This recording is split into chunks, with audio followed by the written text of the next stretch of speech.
is logic modeling.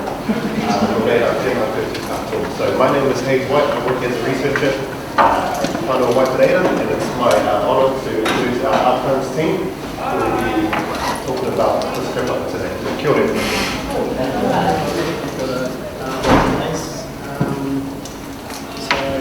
Tēnā koutou katoa for John Tukuingoa, for Whānau Kaimahi, and I'm Tom Descent. I'd like to introduce my team, who is Anka. She is of Iranian descent. We have Sneha, and she is of Indian descent. So, multicultural team at Whānau. Great. So I've been asked to say a few things about housekeeping before I start. So in case of a fire, we have an emergency exit straight out through that door. And bathrooms, as you saw, probably know by now, they're actually straight through that door there, straight ahead. I've been encouraged to let you know that, if possible, we should try and stay for the final session later this afternoon. I'm not really sure of the program myself, but it's really interesting. Giving away iPhones here. Was it iPhones or is it Samsung? Sorry. They may or may not be mentioned. You'll only know if you're there. So please, if you can, please stay to the end. So today's presentation, we ended up just filling in at the last minute for a presenter who was going to present this. So I apologise in advance that I may have only been preparing some of the slides at the last minute this morning. But I thought I'd start by letting you know that it will be a hands-on workshop. So we're going to start talking for a little bit, say maybe 15 minutes, and then we're going to get you guys to develop logic models yourselves in your groups at your own tables. So it will be a fun exercise for everyone who won't get bored just listening to me talk. So our team will help float around the table and answer any questions you may have as you're developing your own logic models. Yes, got two different computers going at the same time. Got this one here.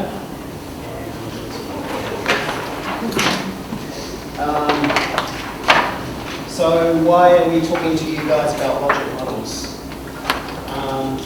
We live in, you probably heard from some of the presenters over the last couple of days, we need to start measuring the results and be accountable for the results that we produce. Especially us at the commissioning agency, we need to measure outcomes and demonstrate to our funders that our programs are effective and meeting the needs of our whānau. So that's what this talk is about, is really the first steps of going about measuring, well, the journey towards measuring outcomes starts with a logic model which describes the theory behind your programs and what changes you expect to see. So we need to answer these questions a lot of the time. What difference are we making, for whom and how? And often we also have to be able to say what was the cost of our programs versus the return. So earlier on, I think on the first day, we had the guy from Social Value UK talk about social return on investment as a mechanism for accounting for accounting the value or counting the value of the changes that our programs are making compared to the monetary contribution from our funders. So today's agenda is We're going to talk about what are logic models, why we use them, and go through the key elements of a logic model. Just focus a little bit on the difference between outcomes and versus outputs. Then we're going to break out into our groups and our tables, and we're going to develop logic models each, and then we'll come back and we'll finalise with the final slide.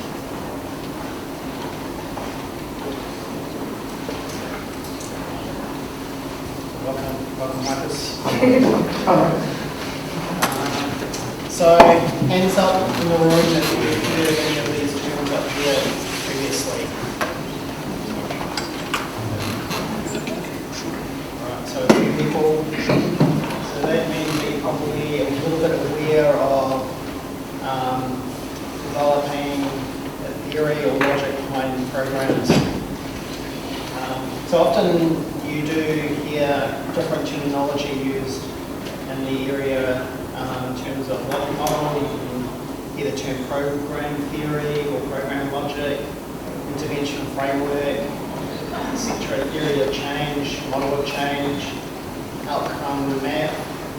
They're all sort of saying the same thing, describing a program in terms of what it is,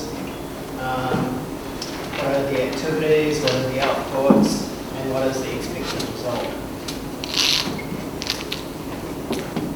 So if you hear those words, we're all talking the same thing when we say logic model as well. So what is a logic model? So I'm starting to use some of the other terms as well. It actually presents a theory of change. It says if you do these activities, then this will happen, and if that happens, then something else will happen. And it sort of takes you logically through what you expect, or the theory behind your program, and what outcomes it will be achieving. Logic models are good because they can help you with planning. You can see what resources you think you might need to make to produce certain activities that have certain effects, results and outcomes, etc. It's an easy way of often depicting your program to funders, and it's also useful to have a program logic or logic model up front, so you know what you are expecting what you need to measure to show what are those particular outcomes that you're expecting because of the theory of your program.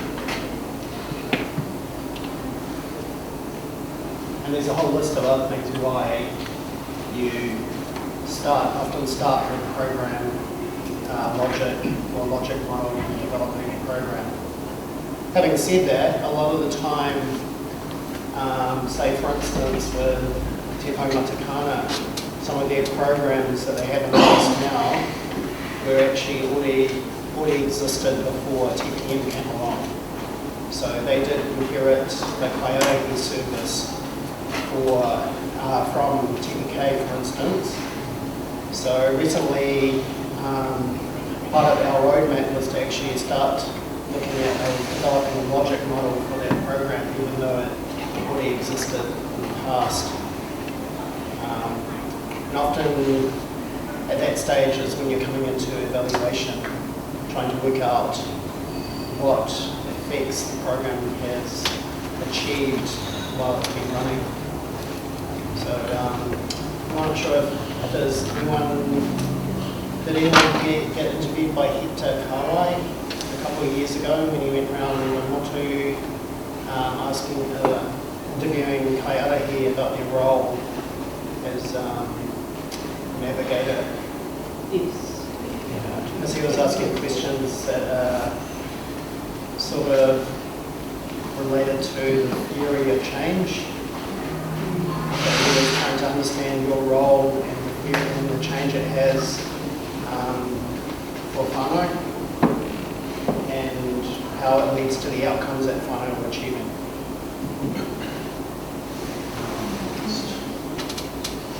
Okay, so when we say logic model, this is the most simplest logic model that you can have.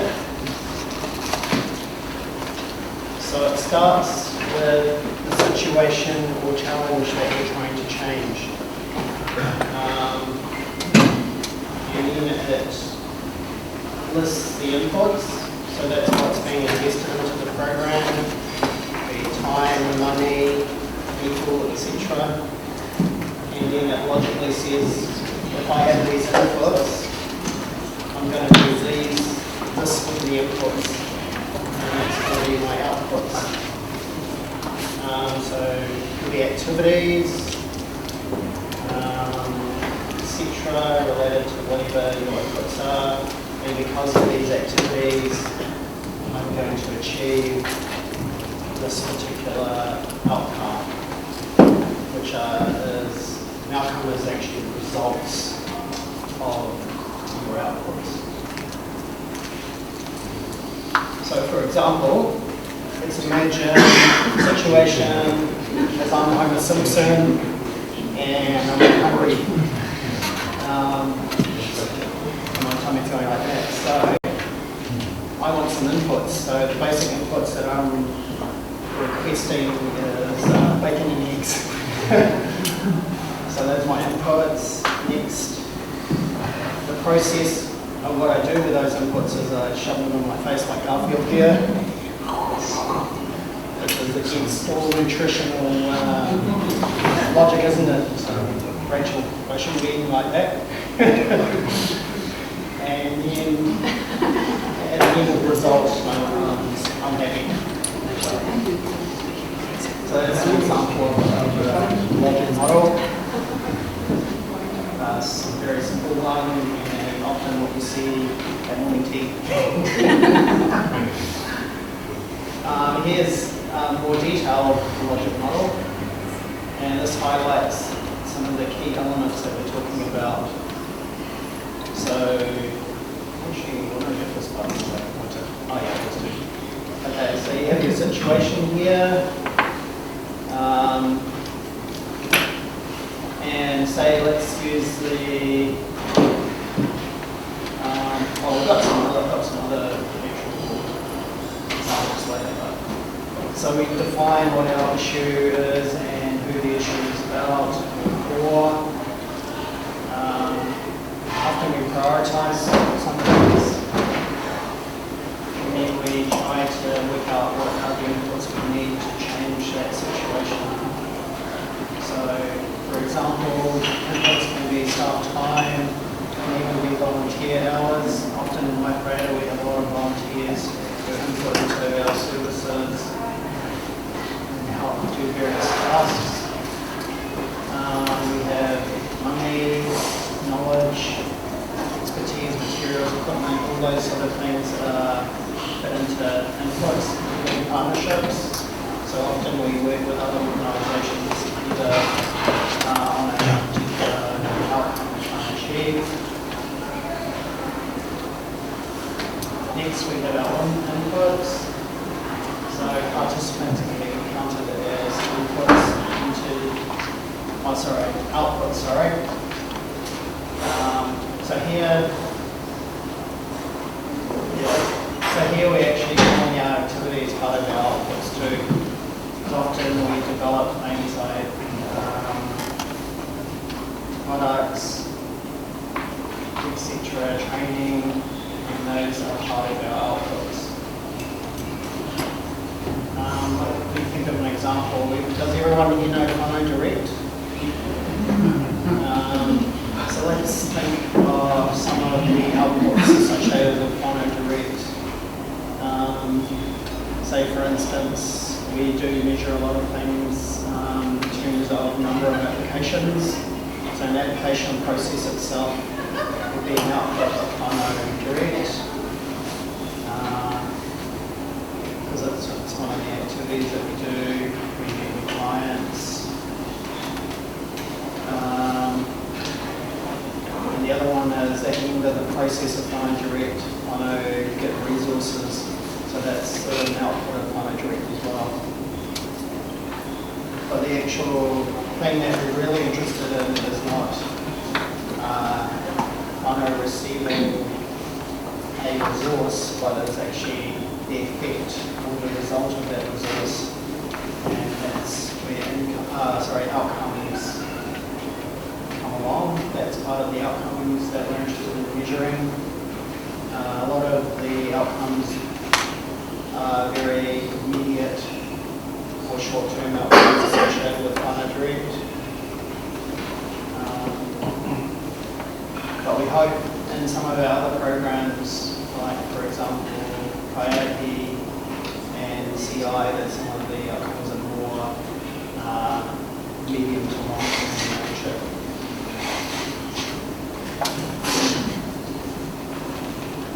Okay, so I was saying before that a logic model, just by the name of it, is a logical sequence. It's an if and if then relationship. So if you put these inputs into your program, then this is what happens. If that happens, then what's the next logical step that you can conclude from that, and then so on. So it's a chain of events for a program theory.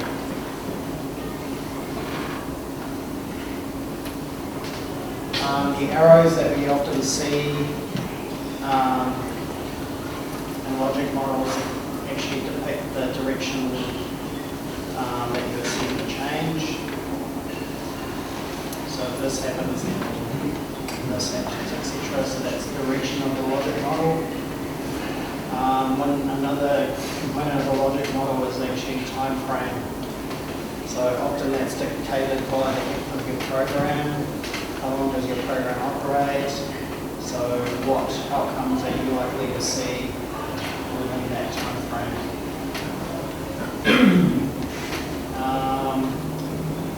Sneha, I might ask you to talk to this slide because Sneha wrote this logic model herself. We're just running through a few examples of logic models before we ask you to start working on yours.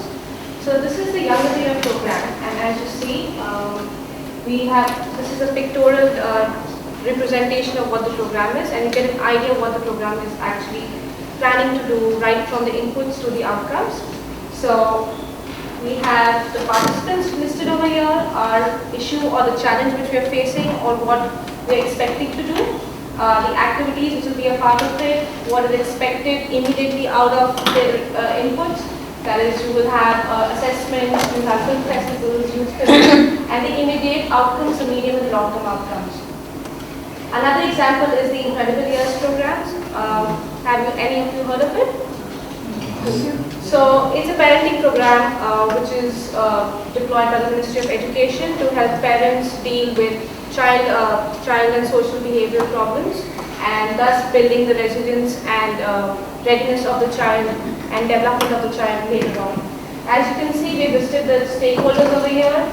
We have the different activities which they conduct, the different outputs, and the outcomes faced or as a result of these activities, what outcomes are experienced by these stakeholders. The ultimate impact is reduced child conduct problems, better health, reduced family violence, better education, and so on. So the idea of showing you this is that once you see such a logic model, you just have a basic idea of what the program is saying. Another example is the collective impact logic model.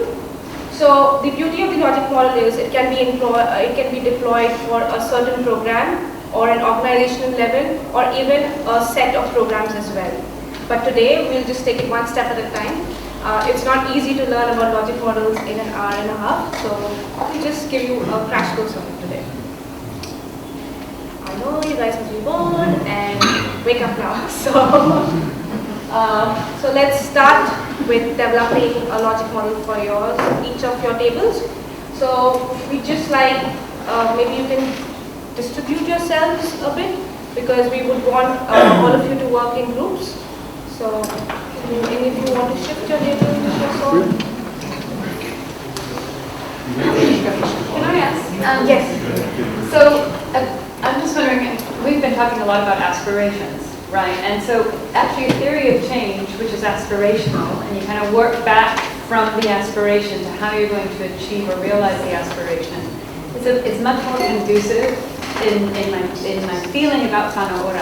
And I'm just wondering, can we be creative with our logic models in terms of if we want to start with the aspiration and work our way backward, as opposed to kind of the typical logical model which starts with the problem and then all these inputs and then how that's going to relate to outputs. It just fits, theories of change kind of fit, which is more aspirational, fits more comfortably with the approach that Whānau is taking. So just wondering what your feedback is on that and what flexibility we have with that. No, you're actually right. That's actually the true way to do it. Because you actually do start with where you want to be, and then you work backwards and you think about what inputs you need for that situation to happen, and then sort of fill in the middle, really. So you are 100% right when you say that. It's not just Whānau either, it's everywhere you should be thinking like that, really. Even in government departments, etc. They need to have an end goal, work out where they really want to be,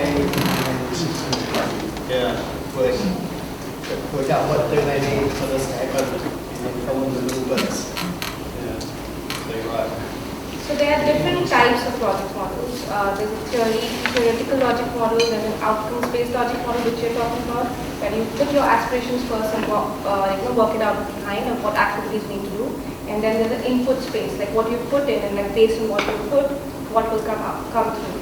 So usually depending on which stage you are in your planning, implementation or evaluation, you just use these different logical models. So say suppose you're planning a program, you know what you want, you can work through backwards. If you're evaluating a program, then you work from the inputs to the outcomes. So it's however you want to do it, depending on what stage you are in planning that program. You can choose which program you want to do today. You can develop a new program starting from the outcome, or you can, if you have an existing program already, we can start with building that logic model. I think there are lesser people on this side. Does anybody want to shift to this side? Right.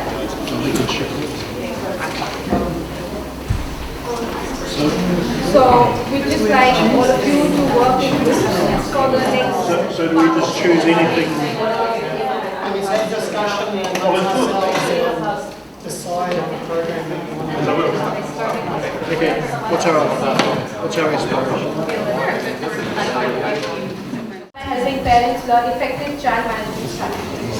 So you see, in one statement you get an idea what the program is intending to do or what the situation is. So can I ask all of you to just write down a brief statement of the program you've chosen? It doesn't have to be very, very accurate right now because you know what to do. So just a brief thing. You can take 10 minutes to write this down, or maybe, is that okay?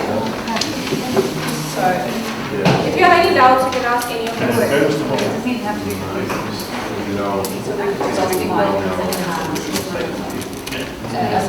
A housing program to create. We're just going to tell you what these can actually mean. These mean what you're investing into the program.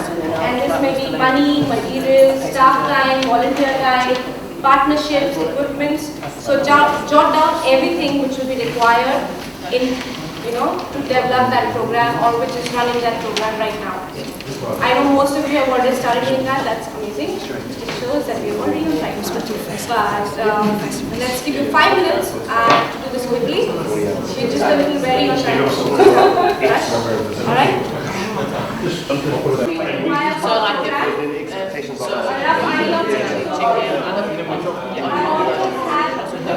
Rough idea of what our solution requires. So sometimes Yeah. And what you Can you proceed to the next step? like I was at church Then I was here talking about it. So, move to the next step where we're going to write about the activities and the outputs. That is with resources. What kind of action action or activities would you do to achieve what you want to do? Right?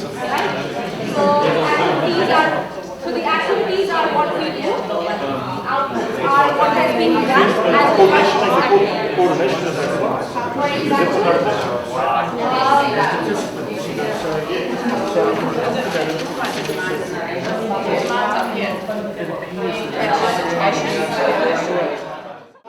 Thinking about what are the results or changes for the participants that your program is running with. So these guys are talking about getting to Gisborne on time. And stress-free. So their outcomes are around how they feel. Rested, etc. They've improved their knowledge of how to get from this hotel to the airport on time. They know how to check in their bags. Increased knowledge of check-in process, things like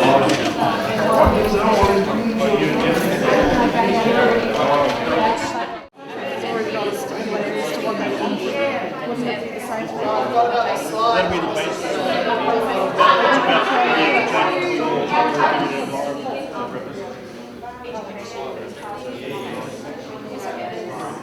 a bunch of your outcomes and that's logic models. And one thing to note about logic models is they can always be refined as things happen on the ground. One of the things is, this is the theory behind it, but in practice things evolve and change. So you can always update your logic model to the true reality of what happens on the ground. So well done. I've been told that lunch is happening at 12:40.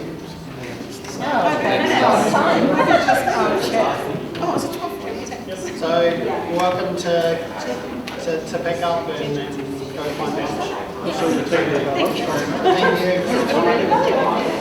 Thank you.